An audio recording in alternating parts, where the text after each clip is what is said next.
ORR చుట్టూ ఉన్న గ్రామాల దశ మారబోతోందా? ప్రభుత్వ నిర్ణయానికి హైకోర్టు నో అబ్జెక్షన్ తో ఇక పనులు స్పీడప్ కానున్నాయా? ఔటర్ చుట్టూ ఉన్న గ్రామాల్లో ఏం జరగబోతోంది? పబ్లిక్ ఏమనుకుంటోంది? ఓఆర్ఆర్ పరిధిలోని గ్రామాల విలీనానికి లైన్ క్లియర్ అయింది. మున్సిపాలిటీలో 51 గ్రామాల విలీనానికి ప్రభుత్వం ఇచ్చిన ఆర్డినెన్స్ కు హైకోర్టులో అడ్డంకులు తొలగిపోయాయి. పంచాయతీల విలీనాన్ని వ్యతిరేకిస్తూ మాజీ సర్పంచులు వేసిన పిటిషన్ను కొట్టేసింది హైకోర్టు.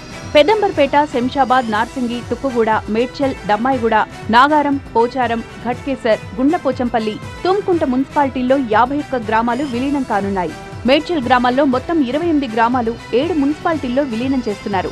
అలాగే రంగారెడ్డి జిల్లాలోని 4 మున్సిపాలిటీల్లో 12 గ్రామాలు, సంగారెడ్డి జిల్లాలో 2 మున్సిపాలిటీల్లో 11 గ్రామాలు విలీనం కానున్నాయి. ఈ గ్రామాలన్నీ కూడా ఔటర్ రింగ్ రోడ్డుకు ఆనుకున్న గ్రామాలే. శివారు గ్రామాలు మున్సిపాలిటీల్లో విలీనం తర్వాత వీటన్నింటినీ గ్రేటర్లో కలిపే అవకాశం ఉంది. పెదంబర్పేట మున్సిపాలిటీలోని బాచారం, గౌరెల్లి, తారామతిపేట పంచాయతీలు విలీనం కానున్నాయి. శంషాబాద్ మున్సిపాలిటీలో బహదూర్గూడ, పెద్దగోల్కొండ, చిన్నగోల్కొండ, హమీదుల్లా నగర్, రషీద్గూడ, ఘాంసినిగూడ విలీనం అవుతాయి. నార్సింగి మున్సిపాలిటీలో మీర్జాగూడ గ్రామ పంచాయతీ విలీనం కానుంది. తుక్కుగూడ మున్సిపాలిటీలో హర్షగూడ గ్రామ పంచాయతీ, మేడ్చల్ మున్సిపాలిటీలో పూడూరు, రాయలాపూర్ గ్రామ పంచాయతీలు విలీనమవుతాయి. దమ్మాయిగూడ మున్సిపాలిటీలో ఈసర, యాద్గిరిపల్లి, అంకిరెడ్డిపల్లి, చీర్యాల, నర్సపల్లి, తిమ్మాయిపల్లి గ్రామాలు కలవనున్నాయి.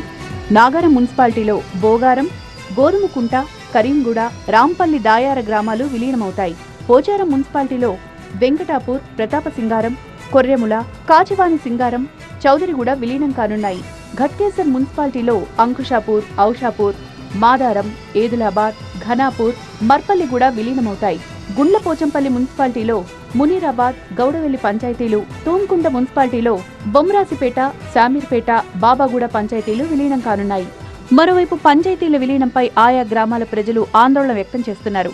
మున్సిపాలిటీల్లో విలీనంతో తాము ఉపాధి పనులు కోల్పోవడంతో పాటు పన్నుల భారం పడుతుందని ఆవేదన వ్యక్తం చేస్తున్నారు.